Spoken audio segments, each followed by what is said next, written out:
I believe we have a representative that is in the audience that I want to thank. She's a representative of Governor Hochul's office, Ms. Bonnie Lockwood. Thank you for being here. I have a lot of thanks, so you don't have to clap after everyone or we're going to be here for a while, but I also want to thank all of our state, county, and city officials who are present or not. I want to thank you for your constant support of all that the Buffalo Public Schools does as we work together on the betterment of this school district. I want to thank our entire Western New York delegation leaders. They do a lot of work in Albany to provide support and funding for our district. I need to thank those brilliant, beautiful children, young people, that you saw today present the colors representing South Park High School. Our board member, Terry Shuda, she's not here today, but I know she's listening, and she would be proud of who they are. And our Buffalo Academy for Visual and Performing Arts young man that sang the national anthem a cappella, I mean, just beautifully, beautifully. I need to thank them. That's just a snapshot of the greatness that happens in all of our schools. To our distinguished, esteemed mayor of the city of Buffalo, who I am proud to also call a friend, Mayor Byron Brown, I want to thank you for your leadership in this great city and for always looking for ways to partner with the Buffalo Public Schools on initiatives that benefit our young people. I appreciate that, and I dare not thank you also for hosting us today in City Hall. Thank you.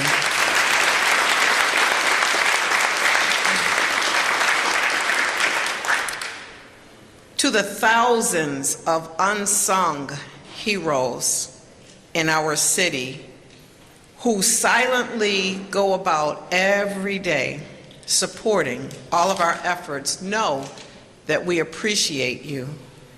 We see the support and we appreciate all that you do. We need to also thank and show our appreciation to our 50,000 plus parents and caregivers of the Buffalo Public Schools, each and every one of them, and especially to our parent Congress leads. Thank you, thank you, thank you. We meet every month. And it's not always easy. The meetings are not always easy, but they are advocating not only for their own children, but for all 31,000 children in this district, and I appreciate it. I see your work and I appreciate it. Thank you to the beautiful and brilliant children who are so full of promise and who will be returning to us in 1 week. We'll all say a little prayer. They're returning to us. So I want to thank them, and I want them, if they are listening to this address, to know that in the Buffalo Public Schools, we promise to celebrate their brilliance and the diverse assets that they bring to us each and every day. I look out in the audience and I see friends and partners. Kaz Rodriguez, you do so much to support our district, and you don't have to, but you do, over and over and over. I look out and I see David Rust, visionary leadership, always looking for better ways to partner. I look out and I see our commissioner, Joe Gramalia, and I see our chief, Chief Young, you know, and your work is not easy. I know it's not easy. And I know you hate getting those speed dial calls from me, you know, but we're all working together. And I would be remiss if I didn't mention we have a former interim superintendent in our audience today, Yvonne Hargrave. Please stand up, Yvonne.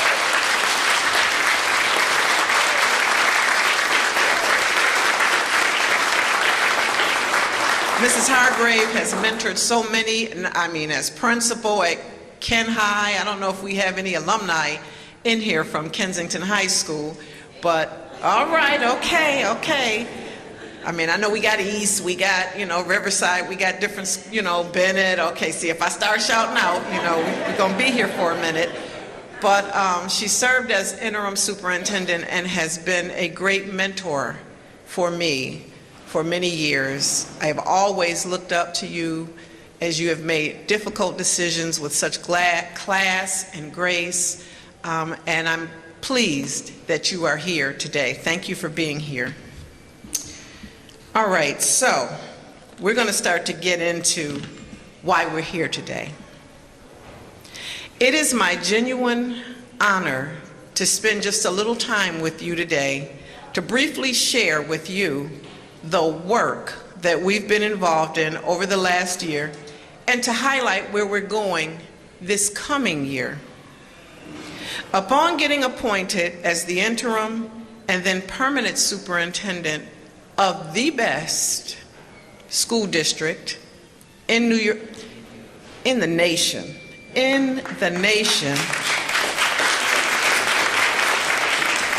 but the second largest in New York State,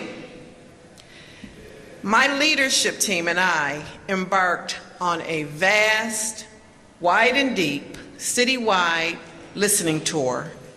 We visited schools, community centers, and churches, and even some businesses, just to listen. We just wanted to hear, to listen what diverse stakeholders had as their vision for our district. We wanted to learn from parents and from children what they wanted to see from our school district. We were good, but we were not great, and our children deserve great. So we embarked upon that endeavor. This action forced us to take a real good and long look at ourselves, and it gave us the opportunity to peel some layers, to discover what was actually working, and to learn about, at the core, what we needed to strategically modify or change. My daughter's coming in late, and my grandson coming in late. Welcome, girls. Yeah, I put them on blast. Yes, I did. Coming in like in church with the one finger. Okay, but I'm glad they made it. So the outcome of that, I'll get it later, yeah. The outcome of that work was the creation of our strategic plan, which I'm very proud of, because our plan focuses on 5 guiding principles that we will achieve by 2025. We will. Together, we will use our 5 by 2025 strategy to place a high premium on safety and wellness, including anti-bullying.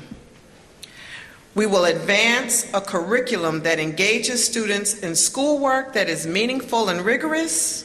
We will maintain a highly qualified and diverse staff in all of our schools and district offices through recruitment, orientation, and development, and we will continue to get better with actively engaging families and this community to improve student learning and growth.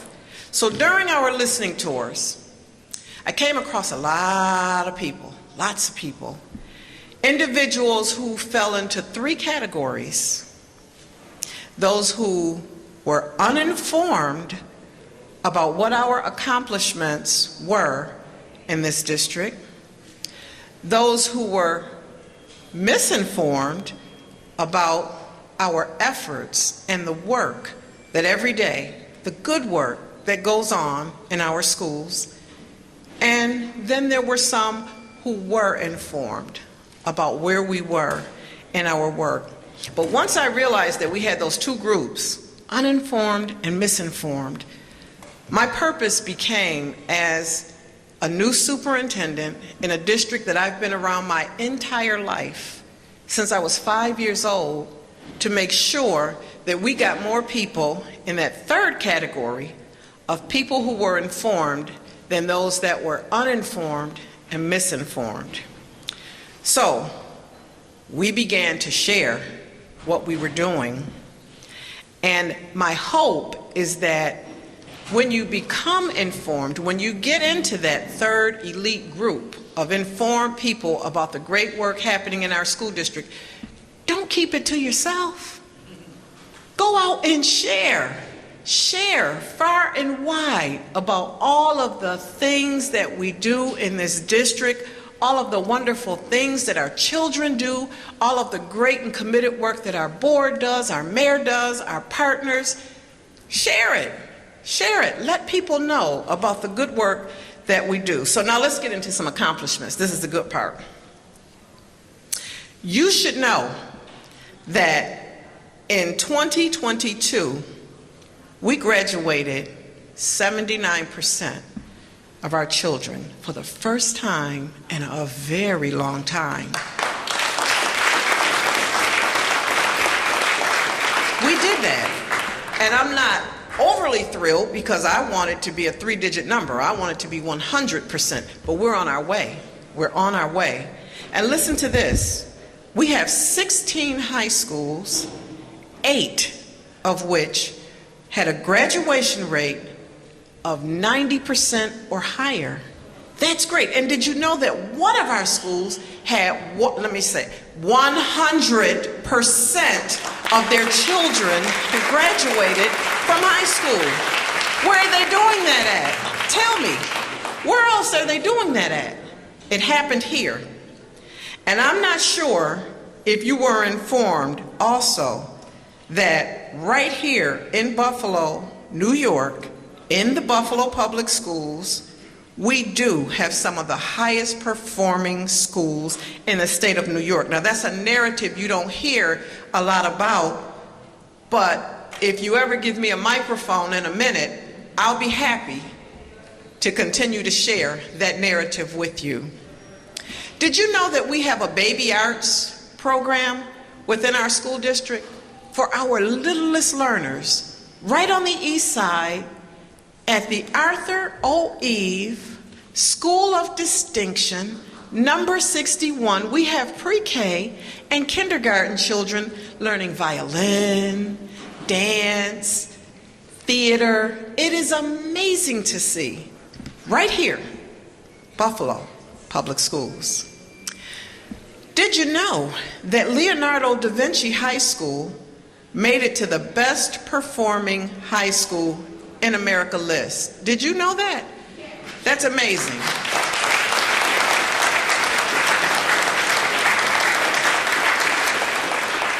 I told you all, you clap after too quick because I got more. I got more. U.S. News and World Report evaluated more than 17,800 schools at local, state, and national levels to compile their 2022 best high school rankings. One of our schools made it to the list. Out of 17,800, City Honors ranked number 234. Amazing. Right here in Buffalo. Did you know that Buffalo Public School, number 64, the Frederick Law Olmsted School, ranks better than 91.1% of elementary schools throughout New York State? How about it?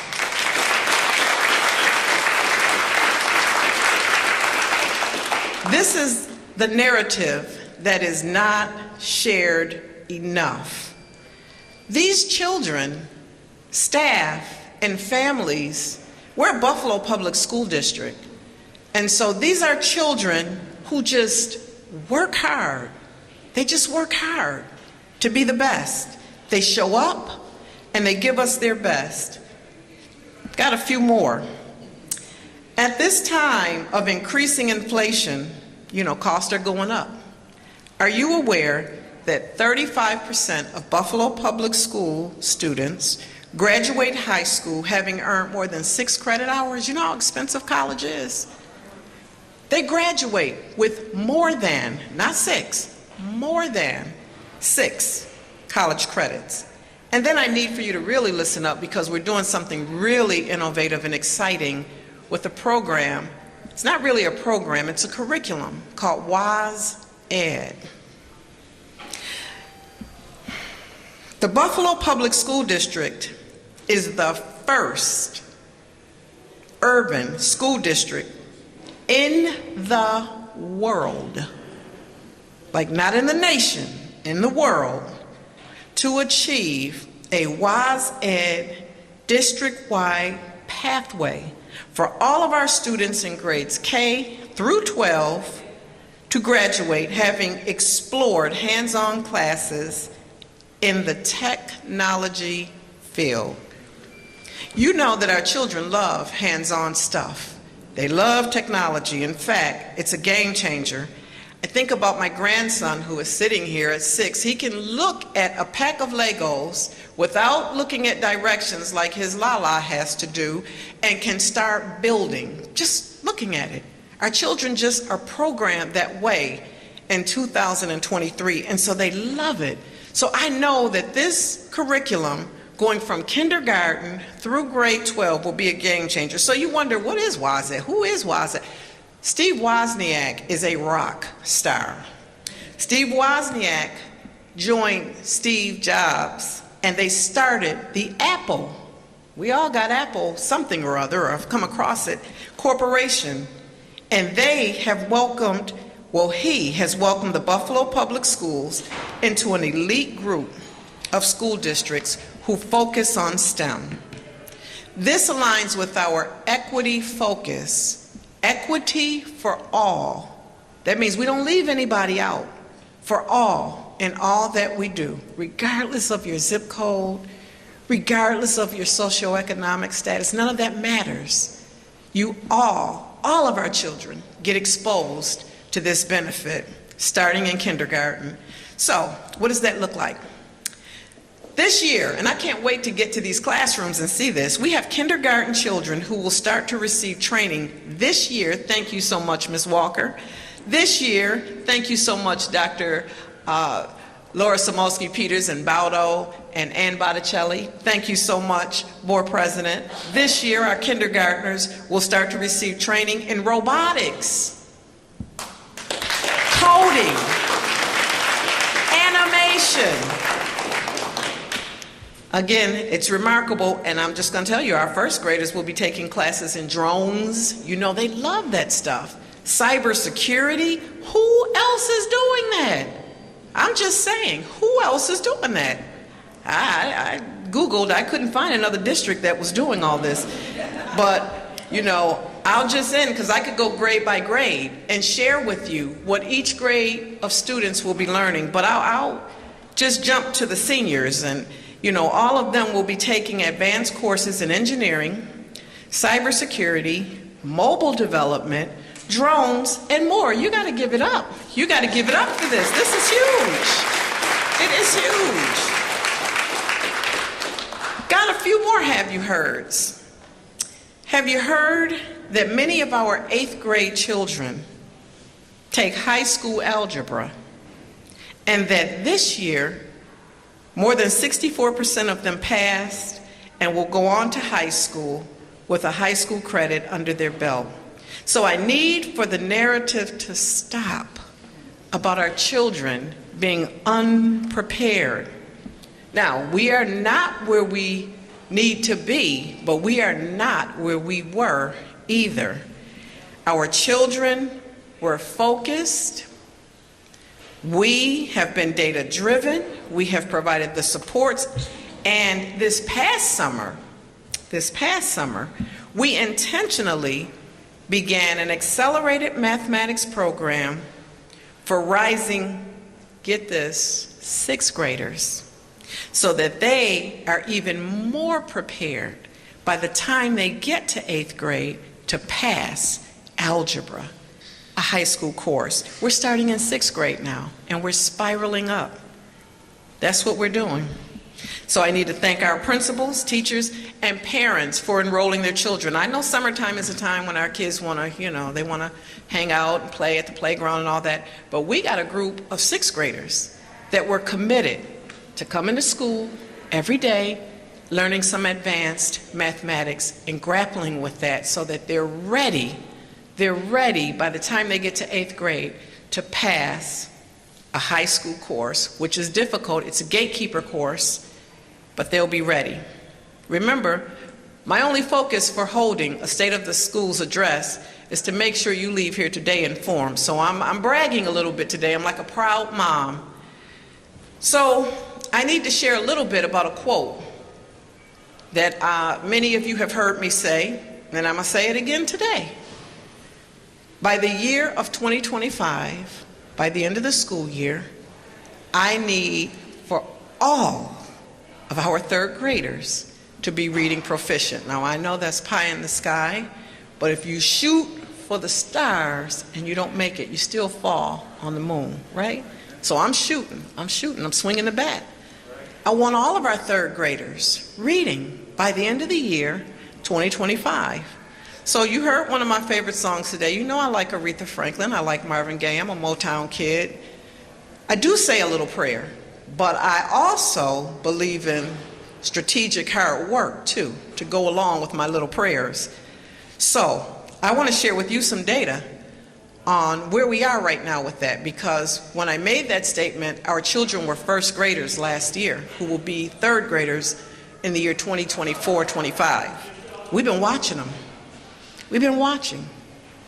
And, our curriculum team has really been working hard with all of our children, but especially with that group, because I've made that statement publicly that all of them by the end of 3rd grade will be reading. So I need to share with you where they ended the year in June of 2023. They started the year, this is post-pandemic, where we know across this nation, all of our children experience learning loss and difficulties. So at the start of the year last year, our 1st graders' reading proficiency was 35%. And I thought, oh Lord, I've made this public statement that all of them will be reading by 2025, and at the start of the year we had 35%. I got nervous, but I got a team of folks that stand with me and that believe in the vision that we're putting forth. So by the end of the school year, ready? 48% were reading proficient. So we went. That is worthy of applause. That means that almost half of our 1st graders at the end of the year were reading proficiently. Now, we don't go back. That's not who Tonja Williams is. We don't go back. We only continue to build on that. So if almost half were reading proficiently in June, we did a lot of work this summer to get those babies enrolled in summer school. Mayor had a reading challenge. We made sure that we had our children engaged in that. We're going to do everything we can to give every child that opportunity, because if they can read by the end of 3rd grade, some of the things that you may see in high school, you won't see, because we got it right on the front end. So I'm excited about that. And I just need to share that for math, our children also increased their proficiency levels from 19% to 28%. We got a lot of work to do. We got a lot of work to do. We acknowledge that. And we're not afraid of the hard work. I share that to share our data is going in the right direction. So I might as well keep going, because I got a few more things. You've heard some narratives about suspensions in the Buffalo Public Schools. Some folks say we got the highest in the country. And I thought, my goodness, if we got the highest in the country, I should be afraid to go in some of these schools, because when I go in, I don't see any of that. Let me tell you, we are not even near. We're not in the top 20, we're not in the top 10, and we certainly do not have the highest rate of suspensions in this country That is a narrative that's out there that we got to start speaking about and correcting. We got to start looking at our data and telling the truth. Now, we got work to do, but we're not going to stand back anymore and just take, statistics that are thrown out that are not true. We have a lot of good work going on in our schools, implementing restorative practice, action plans, ensuring that our staff this past year were trained, thank you, Dr. Brown, on the code of conduct. We have a code of conduct that we're always refining, that our board looks at closely and makes sure that we follow it. We partner with our Buffalo Police Department. We have school resource officers who are trained to de-escalate situations in our schools. We have a school security team. Thank you, Chief Lark and Executive Director Wagstaff, that trains and works with our security officers, and we have steadily increased in a major way the number of school security officers that we have in our schools, and they're not there to engage physically with children. They are there to build relationships, to help de-escalate, to mentor, to get to know our children. And I appreciate that. And it is because of all of those things that during this post-pandemic time, where across this nation we have all seen adult behaviors and children behaviors that we've never seen before, that we were able to decrease our rate of suspensions by 11%. We did that. Hard work. We did it. Thank you to our community partners who have mental health clinics. Thank you, David Russ, for that. Thank you for creating an apprenticeship program that offers our children hope when they graduate from high school. All of these are things that help to de-escalate behaviors in our schools. Thank you, Kaz Rodriguez, for introducing me to a National Joya team that wants to work with us on human trafficking. All of these are things that we're a large urban city, district, that our children engage with, that have the potential to create trauma, anxiety, anger, all of those things that lead up to suspension. It will take a village. It can't just be Tonja Williams. The S on my chest for superintendent or superwoman or whatever it is, it just isn't that big. It's going to take everybody.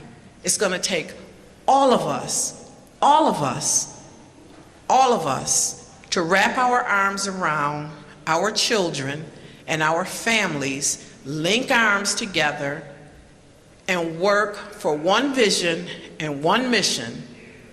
So, okay, I'll get off of that now. So our children are coming back to us in 1 week. I can't wait. I can't wait. I think I'm going to schedule a little bus tour, and get around to as many schools as possible. This past year, we did something really remarkable.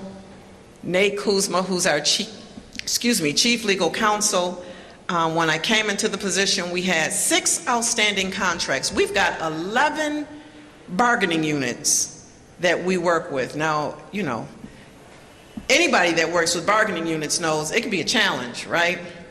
But we had 6 that were outstanding, and I am so proud today. All 11 of our bargaining agreements are in good standing. I don't know if that's ever happened.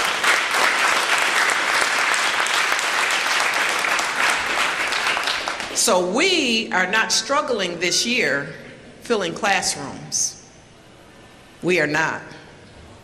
We have been able to fill most all of our classrooms with highly qualified, certified, diverse teaching staff. Exciting. I know that the outcome of that is going to be increased teaching and learning happening in all of our classrooms. We also will be implementing a 3-tiered bell schedule, and it's gotten a lot of attention. A lot of folks are interested, in this. What this has the potential to do, we struggle with a national bus driver shortage, just like everybody across our country. And so last year, we had an extended learning time program, but due to the bus issue, it was difficult for children to stay after that took buses. And so only the children whose parents could pick them up, or if they were walkers, they were able to participate. That didn't feel equitable, because what about the children who take buses? So this three-tiered bell schedule will offer children a shorter bus ride to and from school. I'm most excited that it will increase instructional time in the classroom. They're not spending an hour and a half on a bus, spending an hour and a half in class, learning, engaging, socializing. It will also allow our children to, again, who take buses, participate in after-school programming where it furthers them academically, socially, emotionally, culturally, and all of those things. And we've increased the number of bus aides who will be on our buses. And so the drive to and from school will be safer. So I'm excited about the three-tiered bell schedule now. Always on the first couple of days of school in any district, you know, there are things that can happen. Everybody's getting used to everything. This is new. But we have done a lot of frontline work on it. We're going to continue to do that. And we believe that this initiative has the potential to solve our bus driver shortage. First Student Buses, the bus company, they brought in some drivers from out of state, so we have more drivers to help ensure that our children get off to their first days of school timely, safely, and securely. So I'm excited about that. So that's a little bit about, I mean, because I could go on and on and on. That's where we've been for the last year. So today, where are we? This is our year of action and accountability. AAAs. Remember AAA? I mean, that's how I remember it. You know, you go when you're taking a trip before Siri and all of that, and you get those map ticks and highlights of, you know, where you're going and all that. So this is our year of action and accountability, and we have a roadmap too for where we're going, so that if we get off track, we can get back on track, just like they had. We have cultivated a lot of trust with the stakeholders in this community this last year. Now it's time to produce. It's time to produce. So I've met yesterday with all of our building leaders to share that action and accountability is where we're going. Our Board of Education initiated us working with the Council of Great City Schools, and they work with the largest school districts across this country, because what they are focusing all of us on this year and moving forward is focusing on student outcomes. Got to be focused on the outcomes, because our kids, I mean, they do a lot of great things, but what was the outcome? So we'll be focused on that. And this year, it's just 3 areas. You know, I had a laundry list of things that I wanted us to accomplish, but this year they've narrowed it down to us for 3 things. Increasing the literacy skills for all of our students. That's what the board is charging me in working with my team with doing. Increasing the literacy skills. And while we're doing that, also, number 2, increasing the mathematical abilities of our children. And the 3rd is increasing our graduation rate. Those 3 things, we can all remember those, because what we're going to be requiring of any partners that are working with us is that they also are focused on those 3 things. We got to all be rowing in the same direction. So we can't have folks coming from the left side wanting to do something different than what we're trying to do, which is increase those literacy skills, increase their mathematical skills, and get them to a place where our graduation rates are increasing. Also, our children have got to know and understand how to read, write, comprehend, perform well, speak articulately, understand text. They have got to do it. And again, you know, you've heard that our classrooms are full this year of highly qualified, certified teachers who care. Now, everybody that interviewed for Buffalo Public Schools, we couldn't hire, because that's my little caveat. I know that everybody's certified and licensed. If you make it to an interview, you've passed already through, you know, making sure that you've got the certifications, but you got to care. You got to have high expectations for all of our children. And I don't want to hear about, well, you know, they grew up here, they're from a single family home. Got to care about all of them. All of them. Every single one. Even on days when they present, and you know our children can, present extreme challenges. They're children. That's what they do. But I need folks that can see past some of that and see how can we work with partners to get them the supports that they need. So I believe that, you know, what you inspect is what you expect. And we will be inspecting our data because we're expecting that our data is going to continue to move higher and higher. So those are the areas that we will be focusing on this year. Now, does that mean we're abandoning everything else? What about safety? What about suspensions? What about No. It's a both and. It's a both and. Because if we don't keep our eye to the prize on those things, then we will never experience increased literacy. If kids aren't feeling safe in class, how are they going to learn? So we'll still be focusing on nutrition and making sure that our children have the medical care that they need, making sure they get the counseling that they need, making sure that we're continuing our work with the BPD. All of those things will help them to achieve the 3 goals that we have. We're going to continue to keep our community informed. If you have any access to any kind of technology, you've come across the Buffalo Schools, because we're out there. We're on Facebook, we're on Twitter, we have a radio show, we're on billboards. You know, we're out there.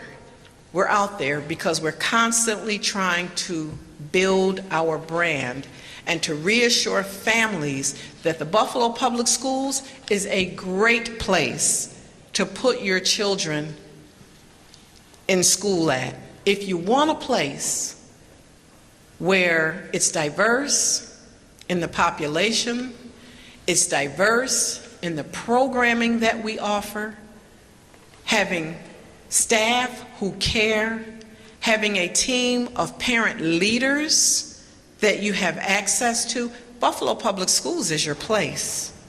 So our Wednesday with Williams will be starting back up. You know, we'll be starting back again next week.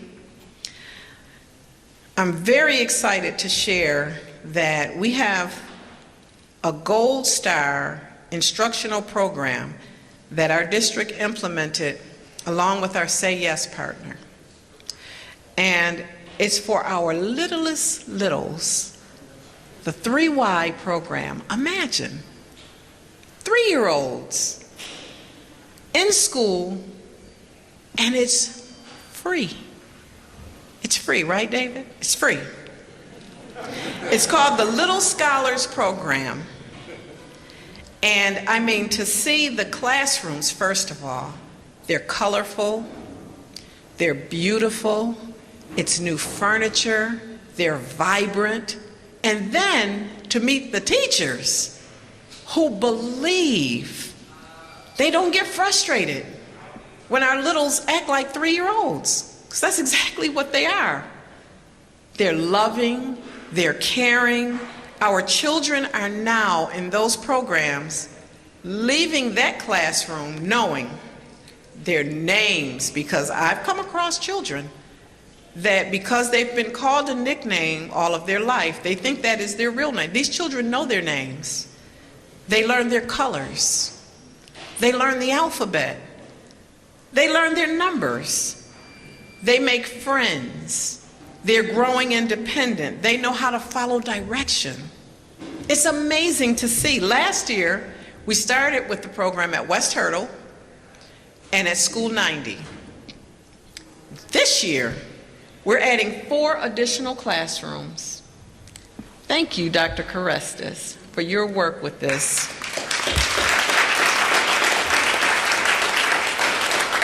Hillary Park Elementary will have a classroom. Our Dr. George Blackman Early Childhood School, number 54, will have a classroom. Southside Elementary will have a classroom, and our Stanley Makowski Early Childhood School, number 99, will have a classroom. So thank you again, David Rust, who is the CEO of Say Yes, for having that vision and working with our district to get that implemented. We are a school district on the move, a district that is committed to equity and high performance, and again, we will be focusing on action and accountability this year. That's our work. My only ask is that you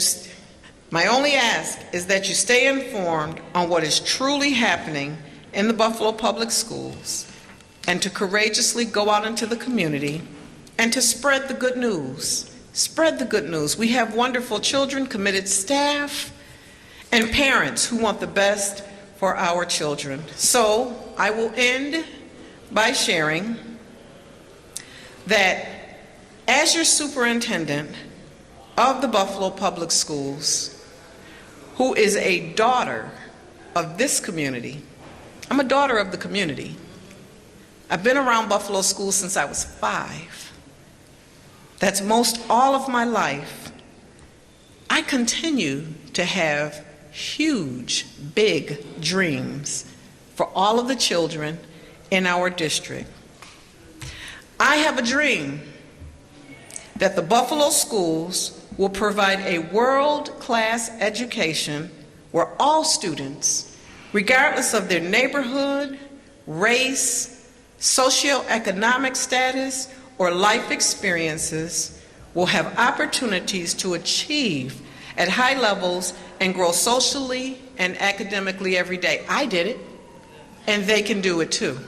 Many of us did it, and they can do it too.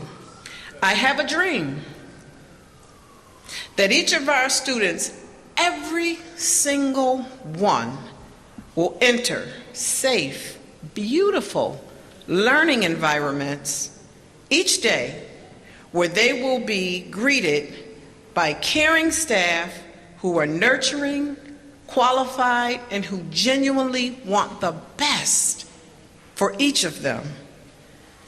I have a dream that our government and civic leaders, business and faith-based leaders, as well as our parent and community advocates, will partner with the Buffalo Public Schools to assist us with providing much-needed resources, services, and learning opportunities for our young people.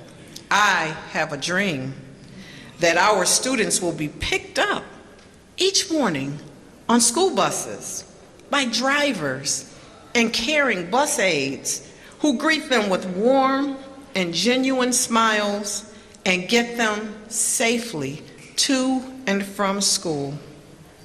Finally, these have been my dreams for a very long time, and I finally feel like we are positioned where I can wake up, and I'm woke now, and these dreams can become a reality. We are positioned perfectly for that to happen. So as your superintendent, who is going into her 2nd year leading this wonderful, phenomenal district, know that I will be laser focused, I will be supportive, and that I remain humbly grateful to all of our children and all of our families in this great school district. Our children are coming, and we are ready. Aren't we ready? Okay.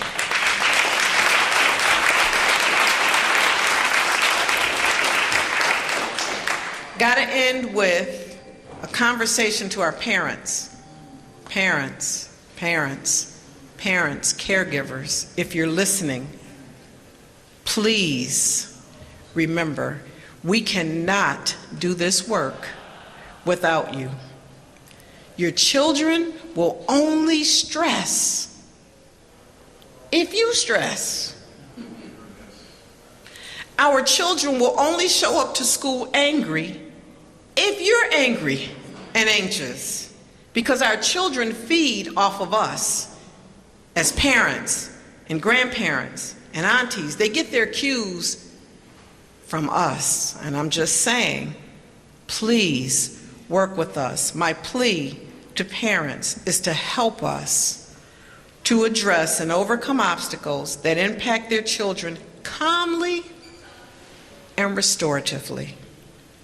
Connect with your children's teachers regularly. Don't wait for an issue. Please work cooperatively with your children's principals and assistant principals, because what I promise you is that under my leadership, I will never close my eyes to any adult in our district harming your children. So you can rest assured that they are there to help. They are there to help. Whether we agree or not all the time, that's a different story. But if I hear about adults hurting children, the actions will be taken swiftly, and the consequences will be serious. So please work with us. I want to thank you all for joining us today, and I must share that I have another mentor who is in the building. I got a lot of mentors, lots of them. And I believe in acknowledging them when they are a part of any audience that I have the opportunity to speak at, because I know whose shoulders I stand on. And we have Mrs. Mary Ruth Kapsiak, who saw in me before I saw in myself. Please stand up. She's a former board member who saw in me before I saw in myself that I could be a principal. I'm like, really? And now look, I know whose shoulders I stand on.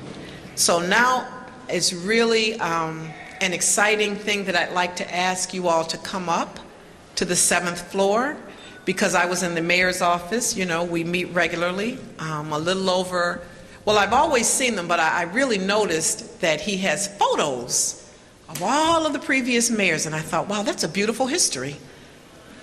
So I happened to mention that, what if the Buffalo schools did some research and found out who all of our former superintendents were? And we did just that.